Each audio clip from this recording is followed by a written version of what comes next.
Bonjour, bienvenue dans cette nouvelle édition de l'Agora-Mag Expérience Client Digital. Nous allons évoquer les nouvelles technologies dans l'expérience client et ce matin, la robotisation, la RPA, c'est-à-dire la robotisation des procédures.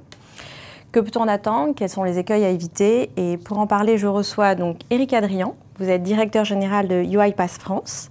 Vous travaillez autour des sujets technologiques dans le monde de la high-tech depuis 25 ans. UiPath est aujourd'hui le leader mondial de la RPA, c'est bien ça? C'est bien ça. Bonjour Nathalie. Bonjour. À ses côtés, Thibaut de Clisson. Bonjour. Vous êtes CEO de Noesia, dont le logiciel middleware est aujourd'hui utilisé donc pour digitaliser sans coding la relation client et employé. Absolument.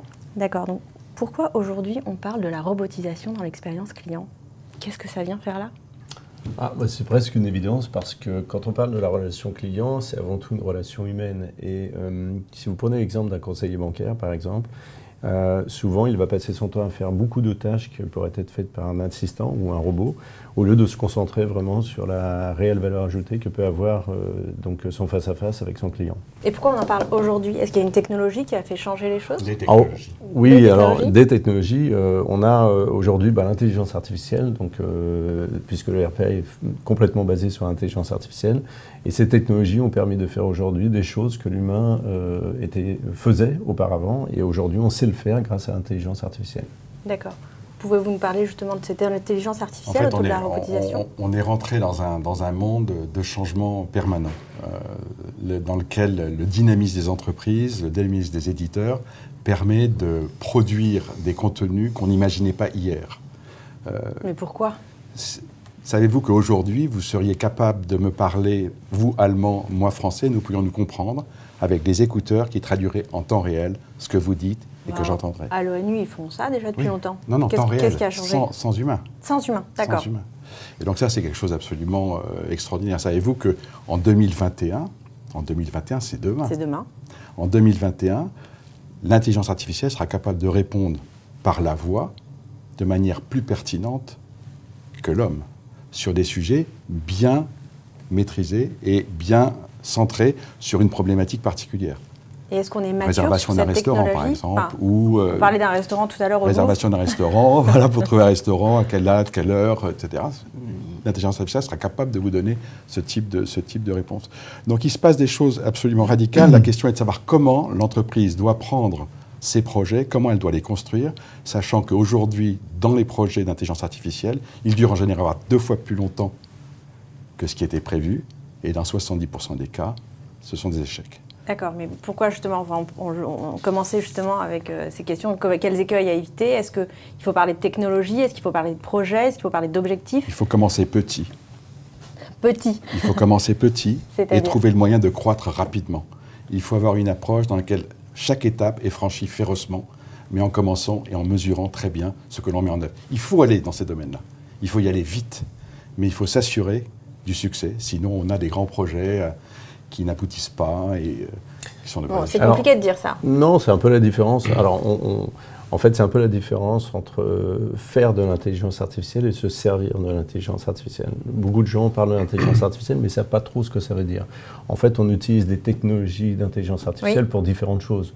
Pour des voitures autonomes, pour faire ce qu'on vient de dire, répondre de la même façon qu'un être humain, pour faire de l'automatisation de process, qui est très compliqué, parce qu'il faut, quand un être humain travaille sur un PC, par exemple, il faut être capable de lire l'écran de la même façon qu'un être humain. Ça, c'est ce qu'on appelle le computing vision. Donc, c'est extrêmement pointu, extrêmement compliqué. C'est ce qu'on utilise. Si, bien sûr. Si, c'est exactement ça. Si, on y est. Les technologies sont très abouties aujourd'hui dans le domaine de l'intelligence artificielle. La machine sait faire des choses depuis longtemps. Beaucoup plus rapide, c'est traiter des volumes de données beaucoup plus importants et de manière beaucoup plus rapide que l'être humain. Mais donc, on sait que la machine peut le faire. Qu'est-ce qui fait qu'aujourd'hui, on parle de cette robotisation des process? Parce qu'avant, on avait, on automatisait un certain nombre de workflows et un clic pouvait nous donner 3 clics. Alors, ça arrive. Qu'est-ce qui a changé en fait aujourd'hui et pourquoi on en parle autant en fait? Parce qu'aujourd'hui, on utilise des technologies qui savent, elles évoluent et aujourd'hui, on utilise des technologies qui sont existantes, qui n'existaient pas il y a quelques temps. Pourquoi? Et elles sont matures. Complètement matures, oui. Regarder un écran et le lire de la même façon. Lire le nom d'une compagnie sur un écran, qu'il soit indiqué en vertical, de quelque couleur que ce soit, en diagonale, etc., la machine sait le faire. Il y a quelque temps, on ne savait pas le faire.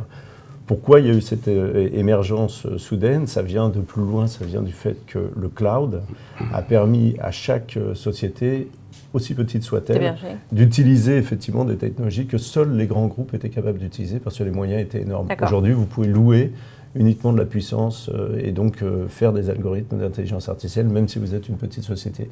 Donc il y a une multiplication de gens qui ont pu faire de la recherche autour de l'intelligence artificielle, et c'est pour ça qu'aujourd'hui on a beaucoup de technologies. Et basiquement, est-ce que c'est juste traiter des requêtes plus efficacement oui, et c'est ça que vous dites, il faut commencer petit en disant je commence à automatiser une petite chose, et c'est dans cette façon-là que vous voulez nous indiquer à avancer.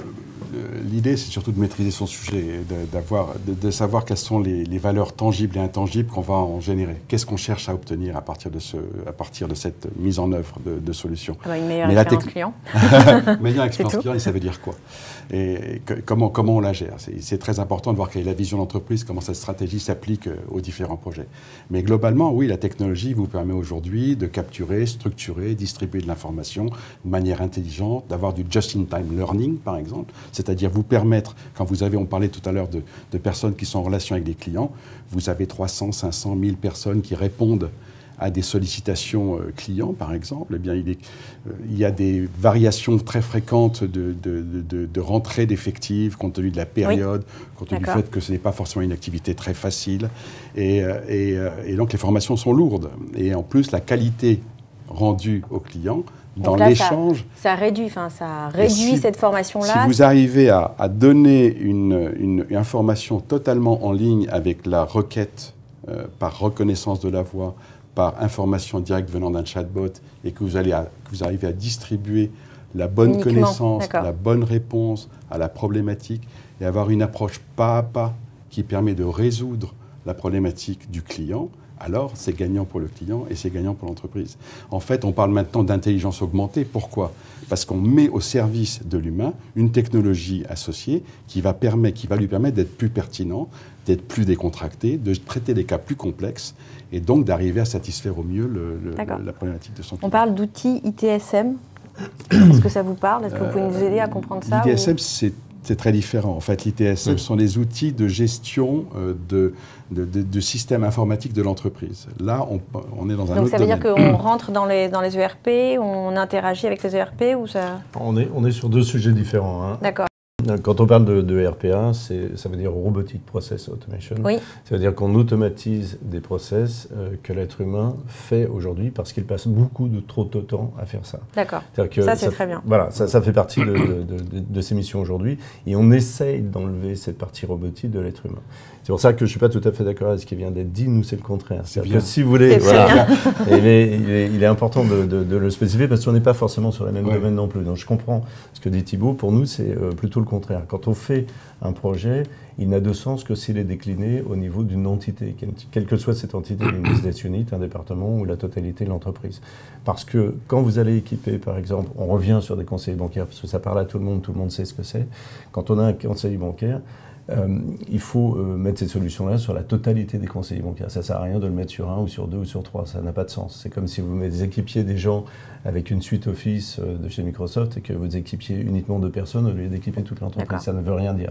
Donc, quand on fait ce genre de choses, on équipe la totalité de l'entreprise en même temps ou la totalité d'un département ou d'une business unit. Ça, c'est la première chose.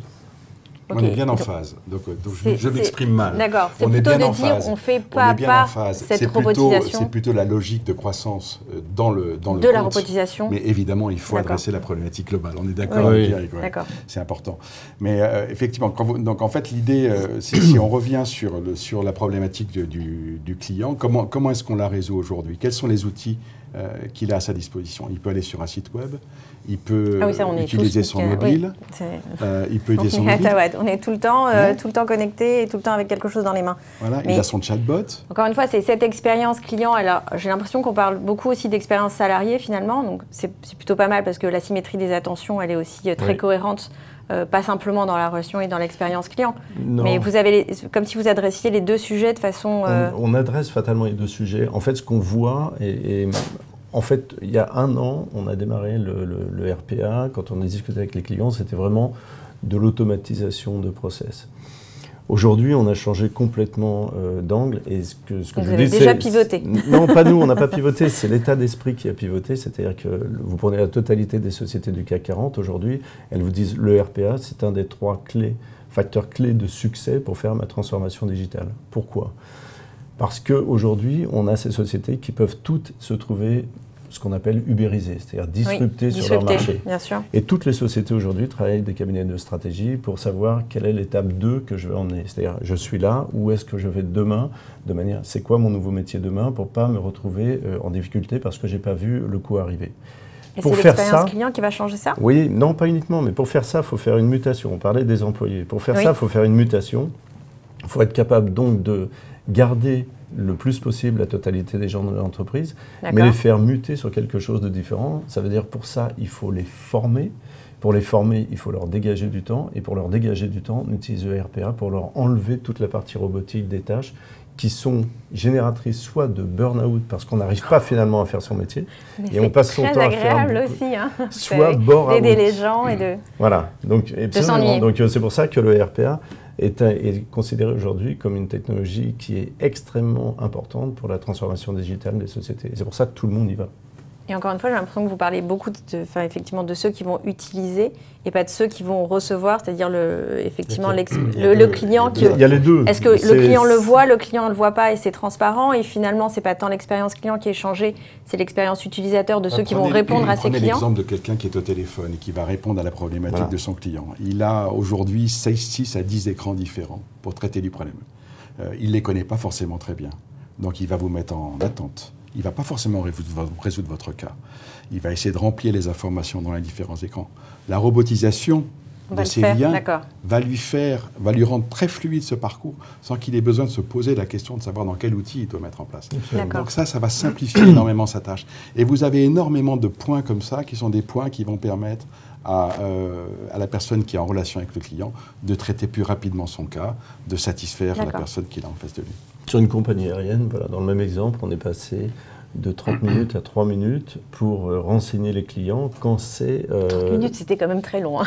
Non, parce que quand vous avez imaginé un aéroport sur lequel il y a une difficulté, vous avez des centaines de compagnies aériennes qui doivent reclasser, redispatcher les gens, etc. C'est extrêmement compliqué. Et dans ce cas-là, vous ne pouvez pas vous en sortir avec une appli Internet. C'est pas possible. Vous êtes obligé, en tant que client, d'appeler la compagnie aérienne et de dire, bon voilà, j'avais un avion, l'aéroport est bloqué, comment je fais, comment je rentre chez moi, ou comment je vais à tel endroit, etc. Ça peut durer, effectivement, pour ceux qui l'ont déjà fait, je pense que chacun a eu une expérience comme ça peut durer très longtemps, et pour trouver un vol, pour pouvoir rentrer ou alors repartir à votre destination, etc. De l'autre côté, vous avez la personne qui va chercher, en fonction du profil de l'utilisateur, quels sont ses miles, quels sont ses programmes de fidélité, est-ce qu'il a le droit de partir sur une autre compagnie, etc.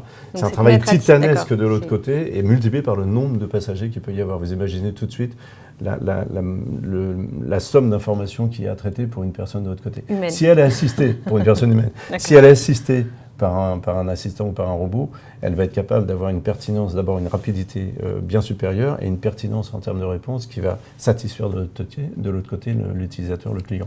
Alors après, la difficulté qu'on a, si vous voulez, c'est que le métier a pris de plus en plus de pouvoir dans les entreprises. Les métiers. D'accord. Et donc, les négociations de contrats, les conclusions d'affaires, d'accords sur des outils logiciels se font en dehors de la DSI. D'accord. Et il y a multiplication. Il y a du bon et il y a beaucoup de mauvais aussi.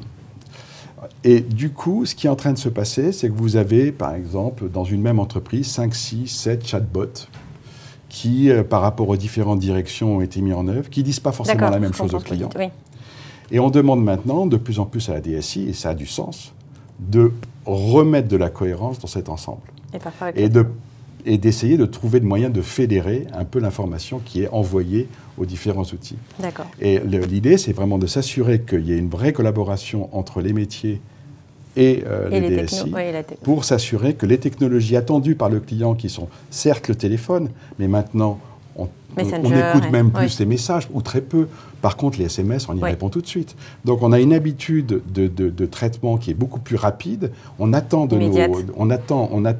du chatbot qui soit pertinent dans sa réponse. On attend de pouvoir escalader un humain de manière très simple, mais il faut que la réponse soit cohérente. Donc, il y a des outils, nous en développons justement, qui permettent de fédérer ces informations qui sont envoyées aux différents canaux, que ce soit le web, le mobile, le chatbot, et de créer ce middleware qui communique avec les systèmes tiers, tous les systèmes type SAP, Salesforce, ServiceNow dans l'entreprise, qui sont les différents outils, ou l'Internet of Things.